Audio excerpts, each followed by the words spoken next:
एक बहुत पुराने जमाने की बात है। हिमाचल प्रदेश की शांत लेकिन उतनी ही रहस्यमयी पहाड़ियों के बीच एक सुनसान और भूल भुलैया सी सड़क थी। ये सड़क इतनी वीरान थी कि दिन के उजाले में भी यहाँ से गुजरते हुए लोग कतराते थे, और रात में तो कोई भटक कर भी इधर का रुख नहीं करता था, क्योंकि हवा में एक अजीब सी ठंडक और अजीब सी फुसफुसाहट महसूस होती थी। इस सड़क के ठीक किनारे एक पुराना टूटा हुआ कुआं था, जिसकी मुंडेर काई से ढकी थी और उसमें झांकने पर सिर्फ अथाह अंधेरा नजर आता था। कुएं के ठीक ऊपर सदियों पुराना एक विशालकाय पीपल का पेड़ झुका हुआ था, जिसकी जड़ें सांप की तरह जमीन में धसी थी और उसकी पत्तियां रात में भी अजीब सी खड़खड़ाहट करती थी, मानो कोई फुसफुसा रहा हो।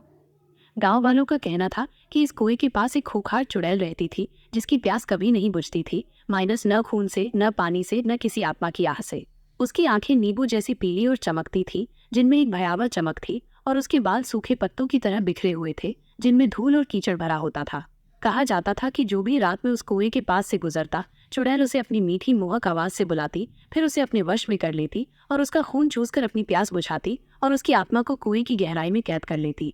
उसके शिकारों की आत्माएं आज भी कुएं के अंदर से आवाजें देती है, ऐसा लोग कहते थे। एक दिन अनीता नाम की एक जवान और हिम्मत वाली लड़की को अपनी बीमार माँ के लिए रात में ही अति आवश्यक दवा लेने पास के शहर जाना पड़ा। गांव में कोई और नहीं था जो इतनी रात को उसकी मदद कर सके, और शहर जाने का यही एकमात्र भयावह रास्ता था। अंधेरा गहरा चुका था और ठंडी बर्फीली हवा हड्डियों तक को कंपा रही थी। जंगल से अजीबोगरीब आवाजें आ रही थी, जैसे कोई रो रहा हो या हंस रहा हो।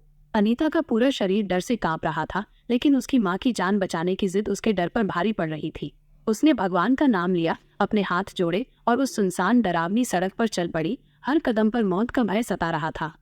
जैसे ही अनीता उस शापित कुएं के पास पहुंची, हवा में एक अजीब सी रूह कंपा देने वाली ठंडक फैल गई और पीपल के सूखे पत्ते तेजी से खड़खड़ाने लगे, मानो कोई अदृश्य शक्ति उन्हें हिला रही हो। उसे अपने ठीक पीछे एक मीठी फुसफुसाती आवाज सुनाई दी, जो उसके नाम को पुकार रही थी, अनीता। ओ अनीता, तुम बहुत डरी हुई हो। ओ मेरी बच्ची। अनीता का दिल जोरों से धड़कने लगा, मानो अभी बाहर आ जाएगा। उसकी नसें तन गई। उसने हिम्मत करके धीरे से पीछे मुड़कर देखा तो वहां कोई नहीं था, सिवाय अंधेरे में चमकती हुई नींबू जैसी दो पीली आंखों के, जो उसे घूर रही थी। एक पल को उसे लगा कि ये उसका वहम है, लेकिन फिर वही आवाज गूंजी, इस बार और ज्यादा मोहक और नजदीक से, अनीता, तुम्हें बहुत प्यास लगी होगी, है ना? इतना लंबा सफर। आओ, मेरे पास ताज़ा नींबू पानी है, ठंडा ठंडा, मीठा मीठा। तुम्हारी सारी थकान और तुम्हारा सारा डर दूर हो जाएगा। अनीता की सांसें गले में अटक गई। वो समझ गई कि ये और कोई नहीं, वही खूंखार चुड़ैल है जिसके किस्से उसने बचपन से सुने थे। लेकिन आश्चर्य की बात यह थी कि उसके भयानक हाथों में एक चमकती हुई मटकी थी, जिसमें से भाप निकल रही थी, और उसके पास एक पीतल का सुंदर ग्लास था जो चांदनी में चमक रहा था।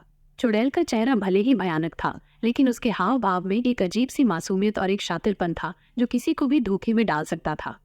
चुड़ैल ने एक गिलास नींबू पानी का अनीता की तरफ बढ़ाया। ले लो अनीता, बस एक घूंट, तुम्हारी सारी थकान दूर हो जाएगी और तुम कभी प्यासी नहीं रहोगी। अनीता को प्यास भी बहुत लगी थी, लेकिन वो जानती थी कि यह कोई साधारण नींबू पानी नहीं है। गांव की कहानियों में बताया जाता था कि चुड़ैलें अपनी प्यास बुझाने के लिए इंसानों को फंसाती हैं, और जो उनका दिया कुछ भी पी लेता है, उसकी आत्मा उनके वश में हो जाती है। अनीता ने अपनी सारी हिम्मत बटोरी। उसके दिमाग में माँ का चेहरा घूम रहा था। उसने कांपती हुई आवाज में कहा, मैं तुम्हारा नींबू पानी पीऊंगी चुड़ैल, लेकिन मेरी एक शर्त है, और अगर तुम नहीं मानी तो मैं एक कदम आगे नहीं बढ़ाऊंगी। चुड़ैल की पीली आंखें और भी चमक उठी। उसकी आवाज में एक अजीब सी खड़खड़ाहट थी। शर्त? हाँ हाँ हाँ, बोलो, क्या शर्त है इंसानी बच्ची? अपनी मौत को टालना चाहती हो? अनीता ने कहा, मैं तुम्हारा नींबू पानी पीऊंगी, लेकिन हर घूंट के बाद तुम्हें मुझे एक ऐसा राज बताना होगा जो आज तक किसी इंसान को नहीं पता। ये राज सच्चा होना चाहिए, तुम्हारी जिंदगी का, इस जंगल का, इस कुएं का। और अगर तुमने एक भी राज अधूरा बताया या झूठ बोला तो मैं ये नींबू पानी थूक दूंगी और तुम मुझे छू भी नहीं पाओगी, न मेरी आत्मा को कैद कर पाओगी। अनीता की आवाज में भले ही डर था, लेकिन उसकी दृढ़ता ने चुड़ैल को चौंका दिया। चुड़ैल थोड़ी देर के लिए शांत हो गई। उसकी पीली आंखें और गहरी हो गई, जैसे वो कुछ सोच रही हो। उसे लगा कि ये उसके लिए आसान होगा, क्योंकि उसने सदियों से अनगिनत राज देखे थे। उसने सहमति में सिर हिलाया। उसके होठों पर एक अजीब सी रहस्यमयी मुस्कान थी। नींबू पानी के घूंट और गहरे अनकहे राज। अनीता ने हिम्मत करके ग्लास हाथ में लिया। ग्लास छूते ही उसे एक बर्फीली ठंडक महसूस हुई, जैसे किसी प्रेत को छुआ हो। उसने पहला घूंट पिया। नींबू पानी इतना ठंडा और ताज़ा था कि अनीता का गला तर हो गया, लेकिन उसके रोंगटे खड़े हो गए, क्योंकि उसे अपने पेट में एक अजीब सी सर्द लहर महसूस हुई। बोलो राज, अनीता ने कहा, अपनी आवाज में दृढ़ता बनाए रखते हुए। चुड़ैल की आवाज अब थोड़ी धीमी और दर्द भरी थी, इस सड़क पर जो मील का पत्थर है वो दरअसल एक भटकती आत्मा की कब्र है, एक ऐसे मुसाफिर की जिसे सदियों पहले मैंने ही उसकी प्यास बुझाने के बहाने मौत दी थी। अनीता का दिल दहल गया। उसे लगा कि वो भी उन्हीं में से एक बनने वाली है। उसने दूसरा घूंट पिया। अगला राज चुड़ैल। चुड़ैल ने एक लंबी सांस ली। गांव के मुखिया का बेटा जो बचपन में खो गया था, उसे मैंने नहीं बल्कि जंगल के दूसरे छोर पर रहने वाले काले जादूगर ने उठाया था। मैंने कई बार उसे बचाने की कोशिश की थी, लेकिन मेरी शक्ति कम थी। यह सुनकर अनीता चौंक गई। चुड़ैल की आवाज में पहली बार कोई पछतावा था। उसने तीसरा घूंट पिया। और अगला। इस कुएं के नीचे सदियों पहले एक खजाना छिपा था जिसे गांव वालों ने कभी नहीं ढूंढा। वो खजाना मेरी नहीं बल्कि एक मासूम लड़की का था जिसे यहीं मारकर दफनाया गया था, चुड़ैल ने कहा। हर घूंट के साथ चुड़ैल एक नया, डरावना, अनसुना और दर्द भरा राज बता रही थी। धीरे धीरे चुड़ैल की आंखें कम पीली पड़ने लगी, उनके आसपास की काली छाया कम होने लगी, उसके बाल भी थोड़े संवरने लगे और उसके भयानक रूप में कुछ बदलाव आने लगा, जैसे उसकी शक्ति कम हो रही हो और उसके अंदर की कड़वाहट धुल रही हो। नींबू पानी का हर घूंट चुड़ैल को कमजोर कर रहा था, क्योंकि वो पहली बार किसी को अपनी सच्ची कहानियां बता रही थी और ये कहानियां ही उसकी शक्ति का स्रोत थी, जिन्हें बताने से वो अपनी शक्ति खो रही थी लेकिन मुक्ति भी पा रही थी। अधूरी प्यास और चुड़ैल की मुक्ति। अनीता ग्लास खाली कर चुकी थी। चुड़ैल अब एक सामान्य महिला जैसी दिख रही थी। बस उसकी आंखें अभी भी थोड़ी चमक रही थी, लेकिन उनमें अब डर नहीं बल्कि एक अजीब सी उदासी थी। उसने अब तक कई राज बता दिए थे, लेकिन अनीता ने एक आखिरी घूंट नहीं पिया था। ग्लास में अभी भी एक बूंद नींबू पानी बचा था। क्यों नहीं पी रही हो आखिरी घूंट? चुड़ैल ने पूछा। उसकी आवाज में अब कोई खौफ नहीं था, बस एक थकान और उत्सुकता थी।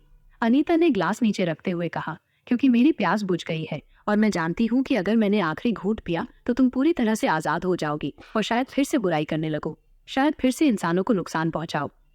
चुड़ैल मुस्कुराई, एक ऐसी मुस्कान जो सदियों से उसके चेहरे पर नहीं आई थी, एक निश्चल और पवित्र मुस्कान। तुमने मुझे सही पहचाना अनीता। ये नींबू पानी मेरी प्यास नहीं बल्कि मेरी आत्मा की प्यास बुझा रहा था। तुमने मुझे अपनी कहानियां कहने का मौका दिया और उन कहानियों को कहने से मेरा दर्द कम हुआ, मेरी आत्मा को शांति मिली। मैं अब आजाद हूँ, हमेशा के लिए। जैसे ही चुड़ैल ने ये कहा, उसके शरीर से एक हल्की सुनहरी रोशनी निकली और वो धीरे धीरे हवा में विलीन हो गई, जैसे किसी धुएं का बादल। केवल एक मीठी नींबू की खुशबू और एक शांत ठंडी हवा का झोंका रह गया, जो अनीता के चेहरे को छूकर गुजर गया। पीपल के पेड़ की पत्तियां शांत हो गई और कुएं के अंदर से आने वाली डरावनी आवाजें भी थम गई। अनीता डरते डरते शहर पहुंची, दवा लेकर लौटी और उसकी माँ कुछ दिनों में पूरी तरह ठीक हो गई। लेकिन उस रात का अनुभव उसने कभी नहीं भूला। अब वो जानती थी कि उस कुएं के पास कोई चुड़ैल नहीं बल्कि एक आत्मा थी जो अपनी कहानियां सुनाकर, अपनी व्यथा बताकर मुक्ति पाना चाहती थी। उस दिन के बाद से उस सड़क पर कोई दुर्घटना नहीं हुई। गांव वालों ने देखा कि पीपल का पेड़ अब हरा भरा हो गया था और कुएं का पानी साफ और मीठा हो गया था, जिसे पीने से लोगों को शांति मिलती थी। कुछ लोग कहते हैं कि कभी कभी रात में उस जगह से नींबू की हल्की खुशबू आती है जो चुड़ैल के नींबू पानी की याद दिलाती है, लेकिन अब ये डर की नहीं बल्कि एक मुक्ति और शांति की खुशबू थी। अनीता ने कभी किसी को वो राज नहीं बताया जो उसने चुड़ैल से सुने थे, क्योंकि वो जानती थी कि कुछ राज सिर्फ कहने वाले और सुनने वाले के बीच ही रहने चाहिए और उन्हीं में आत्माओं की मुक्ति निहित होती है। और शायद इसी तरह उसने उस चुड़ैल को सच्ची मुक्ति दी थी और खुद भी एक बड़ी सीख पाई थी। आज भी उस रास्ते से गुजरने वाले लोग उस पीपल के पेड़ के नीचे रुककर गहरी सांस लेते हैं और उन्हें नींबू की हल्की हल्की खुशबू महसूस होती है, जो उन्हें एक प्राचीन कहानी और एक चुड़ैल की मुक्ति की याद दिलाती है।